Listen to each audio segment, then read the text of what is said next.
area. I'm a victim of child abuse. I was molested when I was younger by my grandfather, and it took me 20 years to tell, so here I am now with my Tell Somebody movement.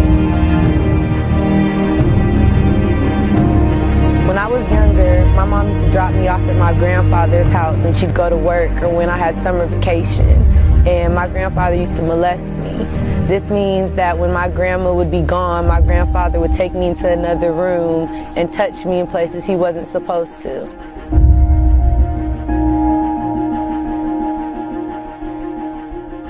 He used to show me porn magazines and tell me that that's what people who loved each other did. And so I did some of these things with him because I didn't know it was wrong. Nobody told me that it was wrong. He told me that it was right. As I got older, I just knew something was wrong. So when I was 7, I told my mom, her 2 sisters, my aunts, that their dad was molesting me. And what they told me was to keep it a secret, to not tell the police because the police would take him to jail and he would kill himself, and to not tell my dad because my dad would kill him and then my dad would go to jail. I thought that was the end of the world. That's a lot of guilt to put on a 7-year-old, so I didn't tell. My mom told me that she would keep me away from him, but instead she kept bringing me around, and the molestation continued until I was older. He's dead now, so the molestation has stopped, but if he was still alive, I'm not saying it would still be going on, but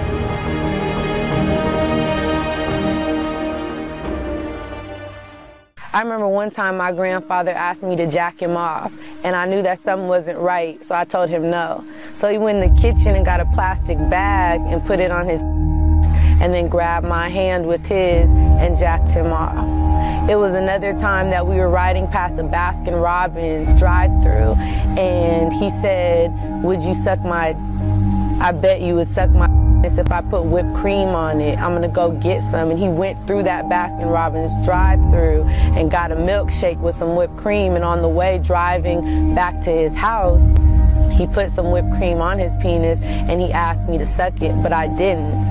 And still to this day, I drive past that Baskin-Robbins when I'm going different places, and I still think about that even though it happened a long time ago.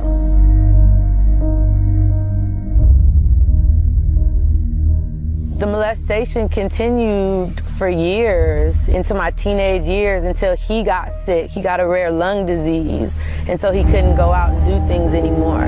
But my mom still brought me around him, and I still got molested, so she failed her job as a parent. My mom was actually also molested when she was younger by her grandfather.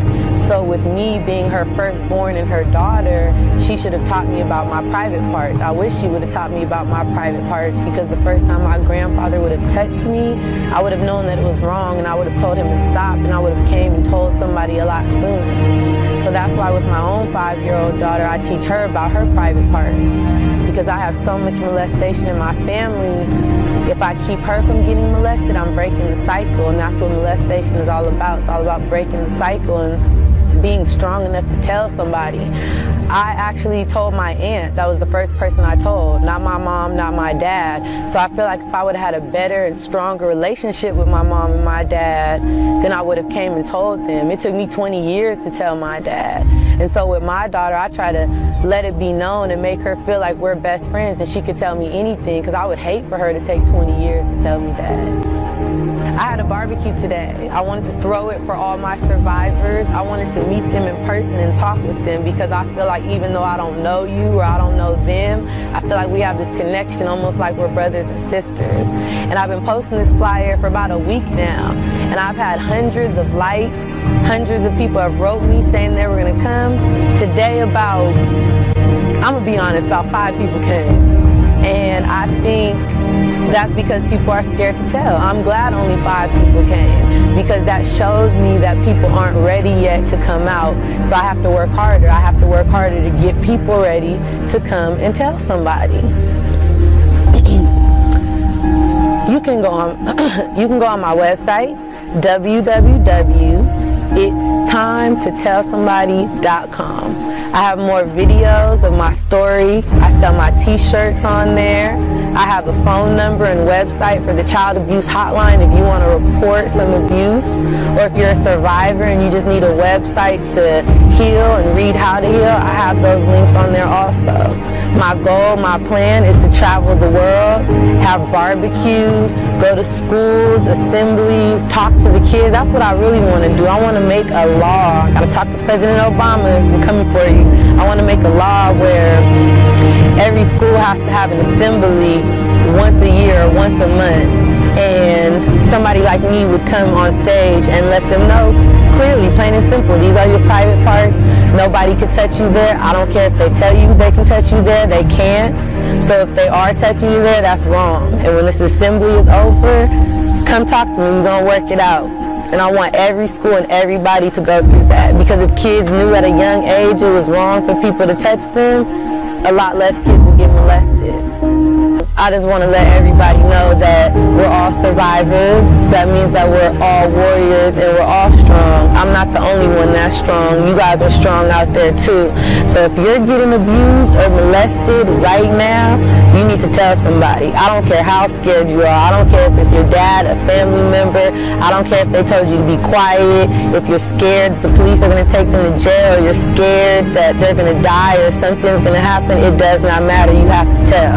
You have to tell. And if you've been molested a long time ago and your molester is still out there right now, mine is dead. But if your molester is still out there, you owe it to all the other kids in the world to tell on that molester. Because right now, he could be molesting other kids. And if you tell and he goes to jail or she goes to jail, you're saving all the other kids that are around that person right now.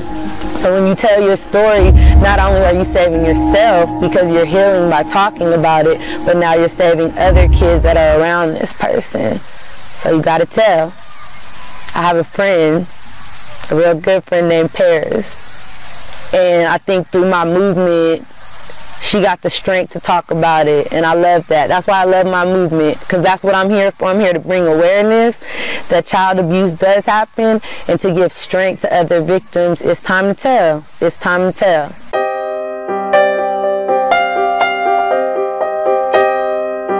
I too was a victim of child molestation by a family friend between the ages of 7 and 12, and I did not come out with my story until I was 15, not knowing how it would hinder me in my adulthood. If you need some moral support, someone who can relate, reach out to Alicia at her website at www.itstimetoTellSomebody.com. www.itstimetoTellSomebody.com. Y'all better tell somebody. Y'all gotta tell somebody.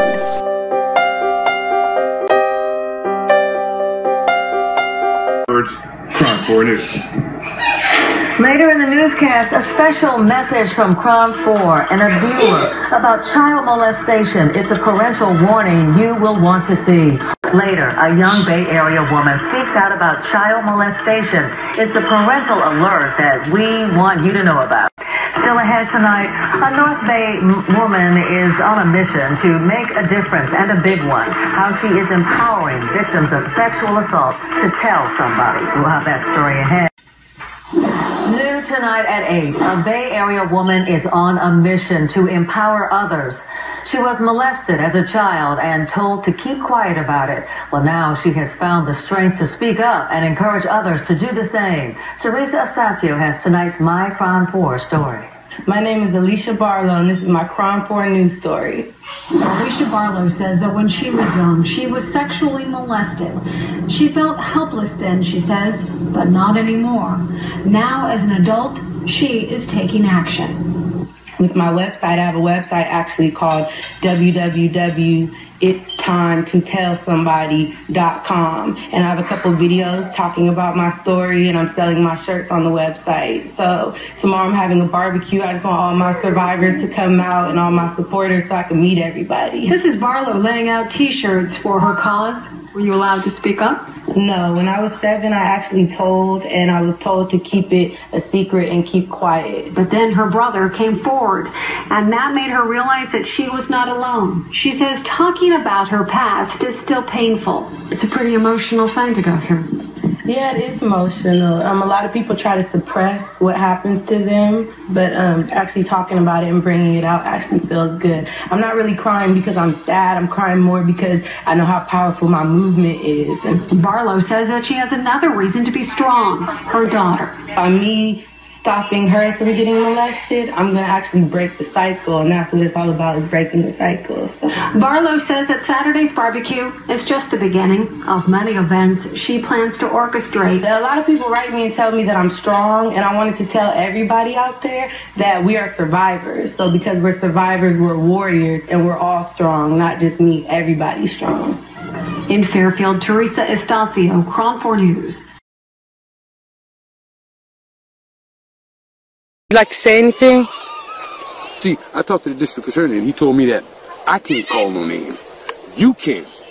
He said, and you can also sue them, but you see, you let that statute of limitation go. You could sue them. You know what I'm talking about? And if you lost the case, then they could have turned around and sued you. But I said, sue for what? You know? But now, I mean, I'm at a point that where I don't really want to say nothing if I can't call no motherfucking name. You know, I want people to know how my wife, my better half, kept a secret from me and made my kids keep a secret from me for 20 years. You know what I'm talking about? 20 years, man. You know? She said she didn't know, and then she said she took you to counseling for it, then she said she only known a couple of years and stuff. Lie after lie after lie. You know, you're doing a fine job, though. You're doing a fine job. Just keep doing what you're doing. Just keep doing what you're doing. You know? Somebody got to advocate it. You know? Somebody advocate it. I will do a video. You got to promise, though. I promise. I promise. I promise. Precious Lord,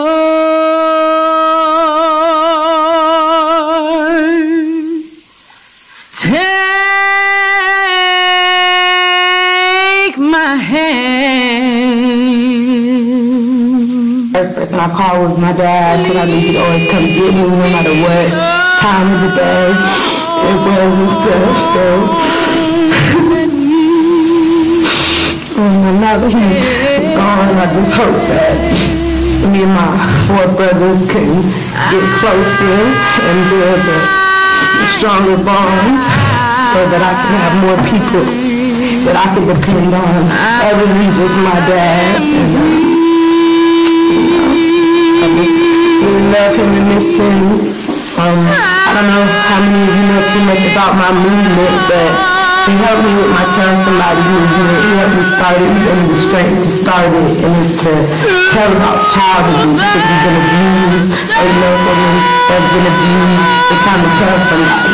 And he was helping me make videos that I post online to give other people the inspiration to tell their parents that, you know, they shouldn't be scared. So now that he's passed away, I'm just going to go 100% full force with my movement. Y'all can see me on TV soon. And he's going to Tell Somebody's shirt, and that's why I'm wearing it and looking good. And I just want to let him know that my movement is going to continue. And when I pass away, my daughter, she's going to keep the movement going. So it's just going to keep going and keep going. And I'm crying.